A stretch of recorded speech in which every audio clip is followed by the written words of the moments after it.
So as Ashley just told us, the stocks more or less unchanged for the year. I want to get an expert's view on the markets, the economy. With me now, former congressman, former director of the Office of Management and Budget under President Ronald Reagan, and a private equity investor, David Stockman. I should say a reformed one, David, but glad to borrow your experience all the same. So when you see the U.S. economy, you just heard my colleague Ashley Webster talking about just this rocky market pattern. What is your take? I think we're entering payback time. We have had one hellacious party here. 90 straight months of zero interest rates. There's nothing like it previously conceived. We have had $3.5 trillion of money printing. No one even remotely imagined. So which Fed chair is the most to blame between Greenspan, Bernanke, Well, I and Yellen? think Greenspan started it. Bernanke added to it, and Yellen follows along.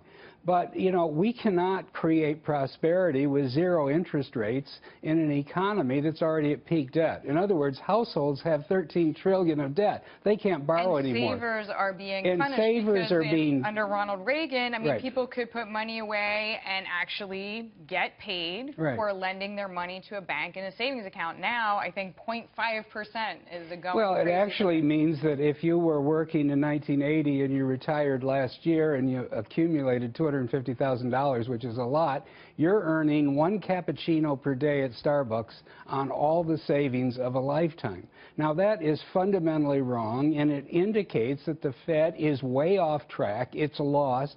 It's painted itself into a corner, and I think we're at the end of this so-called recovery. It's 84 months long. That's far longer than the normal recovery. So what's going to happen? We're going to head into recession later this year or next year. The world economy is slowing down rapidly. We can see it in the trade numbers.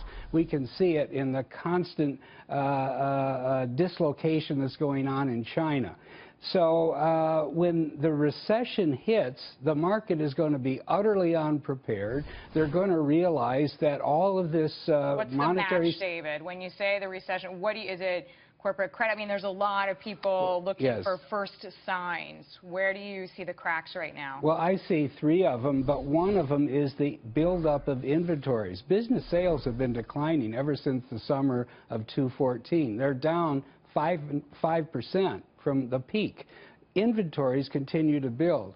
We're now at an inventory to sales ratio throughout the whole economy. Which for many businesses or many business people, I think just shows a lack of confidence, right? If you don't know where your business is going, you're not going to buy anything. You're not going to buy machinery. You're not going to buy equipment if you're not sure about the future. No, I agree with that. And capital spending has petered out entirely. In fact, orders have been negative for many months. If you look at the freight indices, for instance, rail transportation is down double digits. Truck transportation is down 5 or 6%. Goods aren't moving through the economy.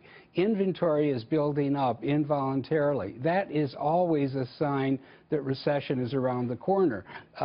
Employment or jobs are a lagging indicator, and the numbers that the BLS produces are pretty dubious anyway. And we still know that there's a lot of people who are looking for jobs who have quite simply just given up looking for a job. The labor force participation rate, you know, when the department calls and says, are you looking for a job, and people say no, it might mean that they've just given up. So you're concerned about the U.S., clearly, concerned about China. I want to bring in Donald Trump's comments on China and a potential trade war. Here it is. Sure.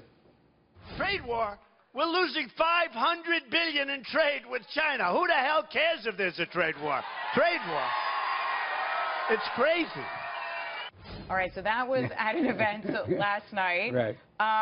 If you're concerned about the U.S., China is also slowing. So, and if Europe is on the ropes, where does the world find growth? Where does an investor look for growth? I think the investor shouldn't be looking for growth. The investor should be looking for cover. Because the fact is, we've had a 20-year growth boom, credit boom. That's over. There is so much debt in the world today that no one can really grow. Japan is, you know, buried in debt. China has $30 trillion, and they basically have borrowed their way to this massive construction bubble that's coming to an end. Europe is, you know, sort of a socialist old age colony that can't cope with its debt. We can see that, you know, throughout Europe. So I think the idea that you're going to find growth somewhere in the world is wrong. What we're entering now is, I said before, the payback era, where all of the false prosperity that came from this massive borrowing is going to be all right, so buy problem. gold coins and stitch them in your mattress if you're listening to David right now. But I want to ask you about, we are in a political season, we're in a campaign season between Donald Trump and then on the Democratic side, there are legitimately still two candidates, even though mathematicians favor Hillary Clinton getting the nomination. Which one makes the most sense to you, if any, for the economy? Well, look, I don't agree with half of what Donald Trump says and most of his demagoguery. But we've had 20 years of Clinton, Bush, mainstream Wall Street, Washington policy. It's failed in our foreign policy. It's failed domestically. We got $19 trillion of debt. We have a Fed out of control. We have a boom on Wall Street that's on its last legs. We have Main Street barely better off than it was 8 years ago. In fact, half of Main Street is worse off. So I would say we need a disruptor. And there's only one guy in the race who qualifies, for that David, title. thank you for being here. The intersection of politics, of business, of economics. We're grateful. Thank you very much. David Stockman with me there. We'll